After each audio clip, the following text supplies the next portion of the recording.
Hey guys, Mike here, the Detroit Borg with a sneak peek of the new plastic iPhone. So this is just the back shell of the phone. And as you can see, it actually integrates all of the chassis components as well. So we don't have our battery or the display or anything like that. We just have the chassis components like the EM shield, the frame for the buttons, and the digitizer. And we even have the lenses for the camera and LED flash.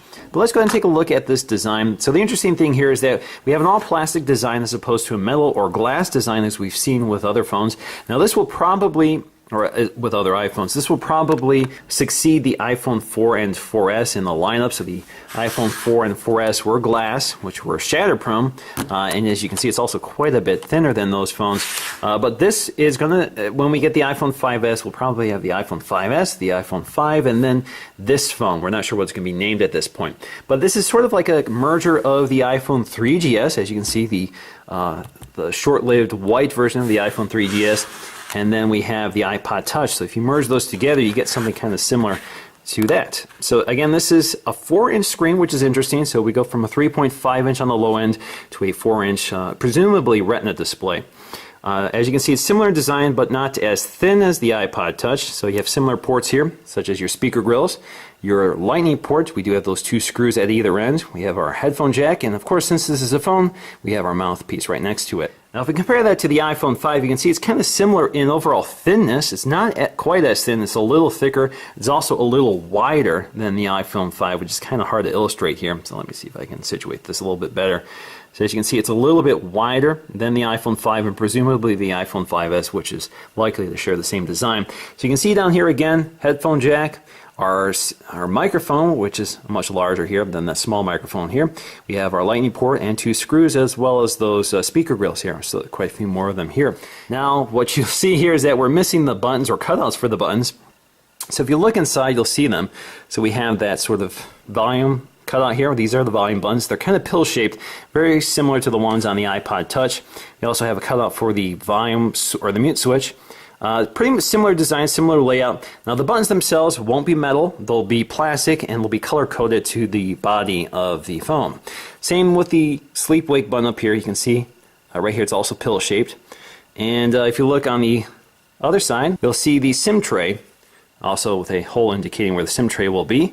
So the SIM tray will also be situated here, presumably also a nano SIM. Now on the back we'll see our iPhone logo with that new thinner font. So if you look at the fonts for the iPhone 5 and the new iPhone plastic edition, whatever you want to call this, you can see it's a little thinner font, probably to go along with the new iOS 7 aesthetic. We have our black Apple logo, which is actually very similar to what Apple has been doing with recent product redesigns like the Airport products, the Airport Extreme and Time Capsule. Up here you'll see the lens for the camera, so you can see it's also anti-reflective. We do have our lens for the LED flash, so it's just a single LED flash.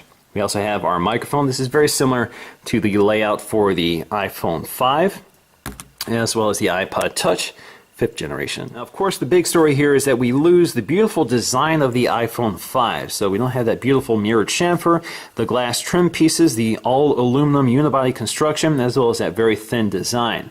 So we have a pretty simple plastic shape, very glossy. It has a very nice form factor to it, just like the iPhone 5. Feels very comfortable to hold, a nice square edge to grab onto, and grip is not too small, so you can grab it off a table pretty comfortably, and it just handles very nicely. It's a very comfortable size, and it's a very nice quality plastic. So it's a pretty simple design. It's all unibody plastic. It's not like the old one, the 3G and 3GS, where you had the metal frame. So it's a little different, it's a little cleaner overall. I actually really like it. It's really much thinner than that, as you can see. And of course you can see other details here, such as that chrome ring around the camera lens and the flash. You don't see that here with the plastic case.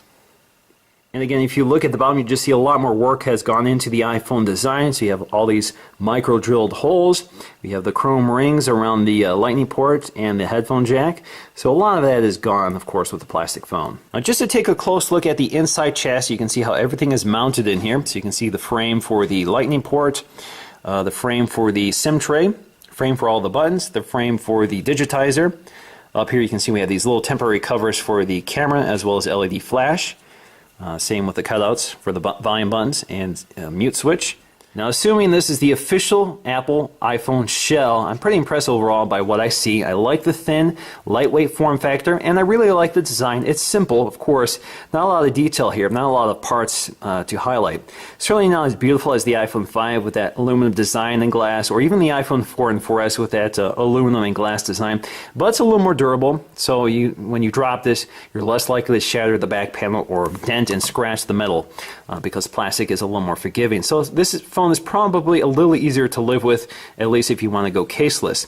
And of course, you also get multiple colors, so if that's important to you, you do have an option to pick a color other than white or black. And you get a 4-inch phone. So you go from a 3.5-inch phone to a 4-inch phone, which presumably will also have a Retina display, just like the iPod Touch and the iPhone 5. So you get a big spec upgrade there, and you probably will see better internal specs and a better camera, both forward-facing, so perhaps a full HD FaceTime camera, and perhaps a 5-megapixel autofocusing camera on the back, we'll see. So you do get better internal specs, so you get a better experience for the price. I do have to send a big shout out and a big thank you to Sony Dixon, who supplied this for me. I've known Sony for quite a while now, and he's kind of the leader in terms of leaking Apple goods these days. He has a lot of connections in the supply chain, so you probably want to follow him. So I'll post a link in the description below if you want to check him out, and he'll keep you updated on all the latest Apple news that he is on the forefront of. So that's going to do for me, guys. Thanks for watching, and I'll see you again in the next video.